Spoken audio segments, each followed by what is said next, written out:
Boa noite, meu nome é Amanda e hoje nós vamos falar sobre a célula e o material genético. Então, começando, o que é a célula?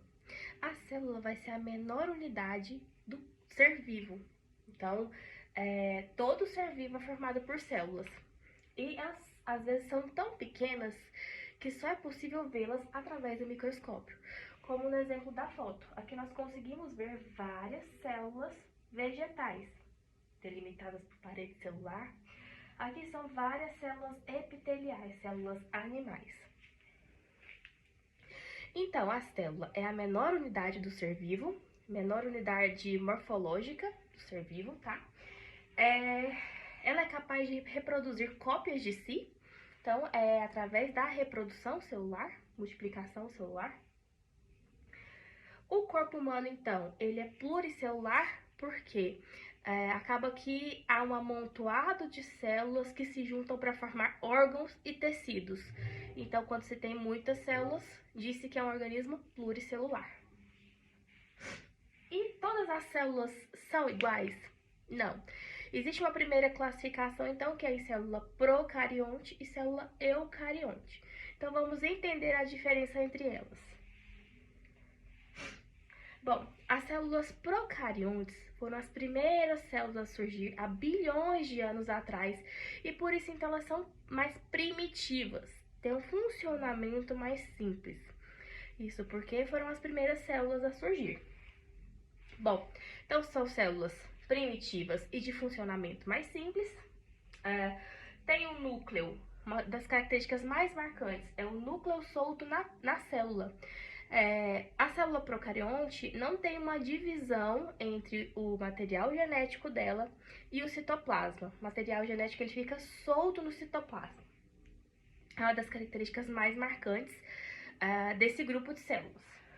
Outras características, elas possuem ribossomos, a parede celular, como eu já disse, tem um funcionamento mais simples que da célula eucarionte. E geralmente esse tipo de célula ele acontece em bactérias e cianobactérias, tá? Reino Monera. E qual que é a estrutura dessas células, então? Bom, a célula procariótica, geralmente de bactérias, ela vai ser formada por um material genético que, como eu já disse, fica solto no citoplasma da célula. Esse material genético é o DNA, tá? Mais pra frente a gente vai falar mais sobre ele. Geralmente possuem flagelo, que é essa estrutura, essa cauda, como se fosse uma cauda que serve para locomoção, tá? Da bactéria. Nem todas possuem, mas é comum elas possuírem. Depois disso, elas possuem as fímbrias. As fímbrias, elas têm várias funções, entre elas conseguir passar um produto extracelular para o meio extracelular ou transferir para outra célula, tá? Elas são formadas por proteínas, tá? Parecem com os flagelos, mas tem função diferente. Depois disso vem a parede celular. Bom, essa parede celular geralmente é formada por celulose. É uma parede celular mais rígida, é responsável por dar forma e proteger a bactéria. Depois da parede celular, vem a cápsula. A cápsula, ela geralmente fica junto à parede celular. Ela é cheia de água e ela ajuda que a bactéria não seja engolida durante a fagocitose. Os esporos também são somente de algumas bactérias, nem todas possuem. E esses esporos, eles servem para proteção da célula quanto ao ambiente. Pode ser uma proteção por um agente físico, de um agente químico, e vai tornar a bactéria mais resistente ao meio, tá? Em que ela está inserida. E, por último, nós temos a membrana celular. A membrana celular, ela é responsável pela permeabilidade, então ela vai selecionar o que entra e o que sai da célula. Quanto às células eucariontes, então, como a gente já tinha falado, células procariontes são mais primitivas. O que veio depois dela, depois de alguns anos, muitos anos, foram as células eucariontes, que disse mais evoluídas, mais complexas e não tão primitivas quanto os procariontes. Por isso, tem também um funcionamento mais complexo, tem várias outras organelas, e é o que a gente vai comentar agora. Então, a célula eucarionte ela é mais complexa, por ter sido desenvolvida depois e ter muito mais organelas. Tem várias organelas. Também possui uma membrana plasmática, só que a grande diferença entre elas, que é o que se costuma falar que é o divisor, além das várias organelas, é que ela vai possuir, então, um núcleo centralizado no meio da célula que vai separar o material genético do meio do citoplasma, tá? Esse tipo de célula vai ocorrer, geralmente, por exemplo, em animais, vegetais e fungos. Então, nós temos aqui um exemplo, tá, de célula animal vista ao microscópio.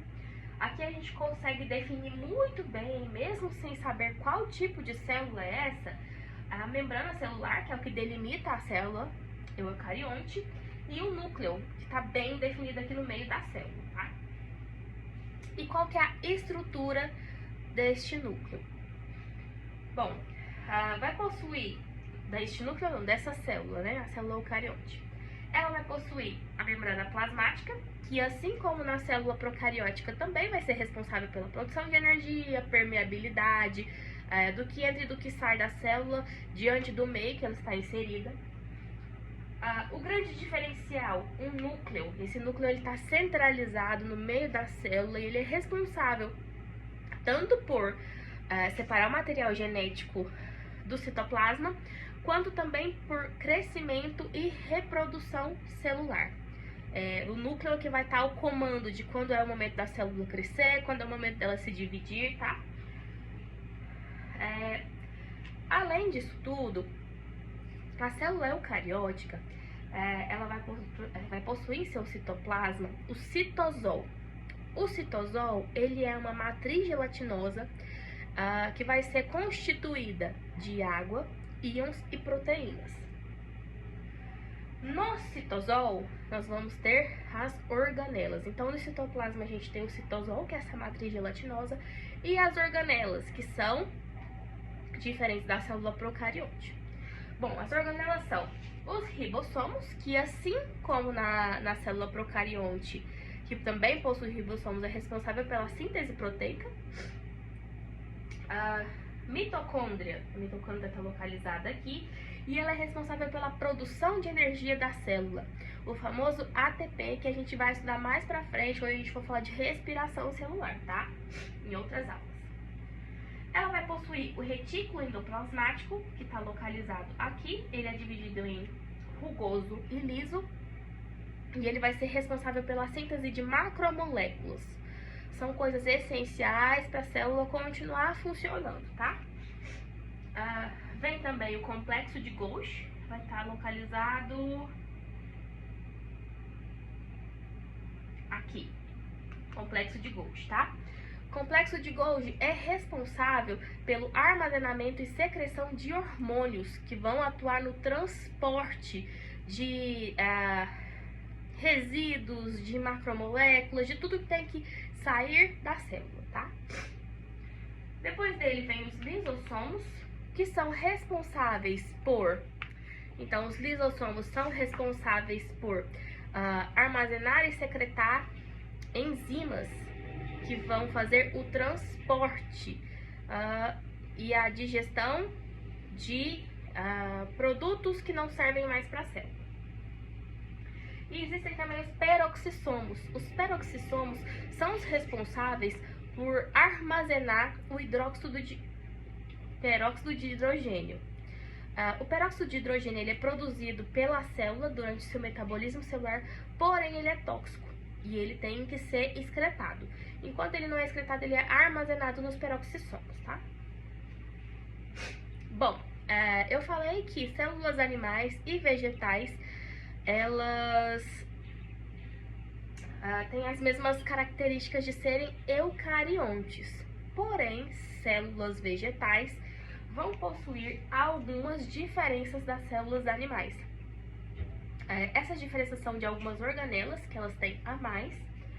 E essas organelas são a parede celular, que na célula vegetal vai estar na parte mais externa. Essa parede celular, ela é formada por celulose, ela é bastante fibrosa e pouco flexível. Essa parede celular ela vai ter uma função de uma proteção a mais para a célula. Então, além da membrana, que tem a permeabilidade da parte mais externa, ela vai ter essa parede celular, que vai servir como proteção, tá? Existem também os plastídeos ou plastos, que aqui nessa célula está representado pelos cloroplastos, que são os mais importantes conhecidos, tá? Os cloroplastos, como a gente já comentou anteriormente em outras aulas, eles são responsáveis pela fotossíntese, que é a respiração da planta, tá? Tá ali nessa parte, produção de energia. E também tem os vacúolos. Os vacúolos são os responsáveis por armazenar algumas outras substâncias que a célula animal não produz, como, por exemplo, o amido, pigmentos, tá?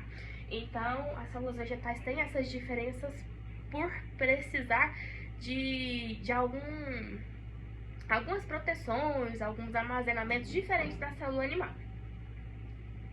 Bom, tendo falado então já o que é célula, quais as diferenças entre elas, a gente tinha comentado que uma das grandes diferenças entre os procariontes e os eucariontes é o material genético, que nos procariontes está disperso dentro da célula e nos eucariontes ele está ali dentro do núcleo, separado do restante do citoplasma. Bom, e o que é esse material genético? Esse material genético, ele é o DNA ou RNA, que contém todas os cromossomos, que formam cromossomos, que contém todas as informações do que precisa ser feito dentro do nosso corpo. E que também são responsáveis por todas as características físicas que a gente apresenta, tá? Isso vai ser importante de ser relembrado lá quando a gente for estudar genética mais na frente, tá? Bom, sendo então responsável por essas características, o RNA ele vai ser um derivado do DNA. Então, a partir do DNA se forma o RNA, tá? E que vai fazer a síntese de proteína. E do que esse material genético ele é formado? Então, tanto o DNA quanto o RNA são formados por nucleotídeos. Esses nucleotídeos são uma junção de uma molécula de fosfato, uma molécula de açúcar e uma molécula de base nitrogenada. Essas bases nitrogenadas podem ser adenina, timina, guanina e citosina no DNA. E no RNA, a timina vai ser substituída pela uracila. O DNA, então, ele é uma dupla hélice que vai ser ligado por essas bases nitrogenadas. Então, a adenina sempre liga com timina, guanina sempre liga com citosina, tá? Formando a dupla hélice. E a partir de uma dessas hélices é formada o RNA, onde se troca timina por uracila, tá? Uma fita simples. Bom, então hoje nós falamos sobre o que é a célula, as diferenças entre as células procariontes e eucariontes e o que cada ser, qual pertence a cada ser e as diferenças estruturais entre elas. E falamos sobre material genético, que vai ser importante ser estudado quando a gente chegar lá em genética, hereditarismo, que vai ser daqui a algumas aulas. Então, por hoje é só, tá bom? Obrigada!